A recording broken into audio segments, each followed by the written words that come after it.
Why does the United States need to develop a broader strategy for the Middle East? At this point in time, in a period of major transition in the region, it's not enough for the United States to simply respond to events day to day. It actually has to have a broader vision of where it sees the Middle East after a long period of time. What are its long-term goals?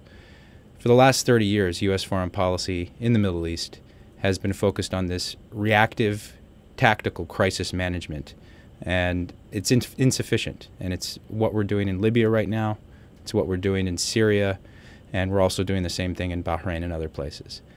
What the United States needs to do is actually figure out, at the end of a long period, say by 2020, what it is they'd like to see from this broader region of the world, and be very specific about it, and commit our resources to help the people of the region achieve that. Otherwise, we'll be continuing to react to events and sinking ourselves more deeply into military conflicts without a political end goal in sight.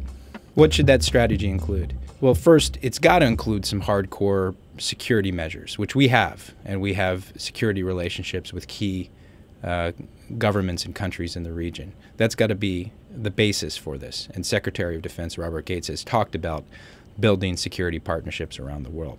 But it shouldn't just be that. It actually needs to be serious about political and economic reform. And I'd highlight an integrated political and economic reform in most of the countries of the region. Now, there's no one-size-fits-all policy that we can apply to the Middle East, because you've got some very poor countries like Yemen. You've got some very rich countries like Bahrain.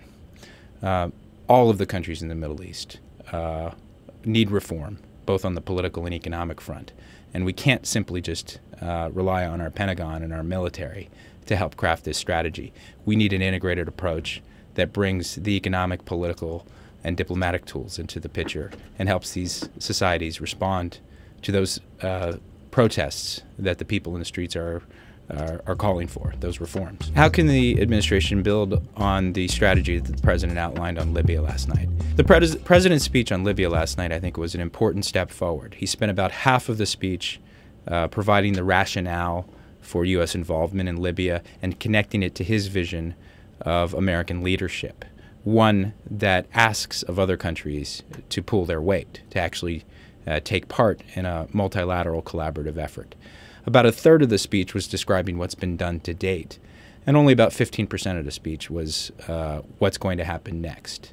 I think first and foremost, the Obama administration needs to bring greater clarity to what its end state is in Libya and how it's going to achieve it. And then more broadly, given that he's outlined a philosophy of multilateral action in places like the Middle East, how this will be applied to some of the toughest test cases, like Yemen, like Bahrain.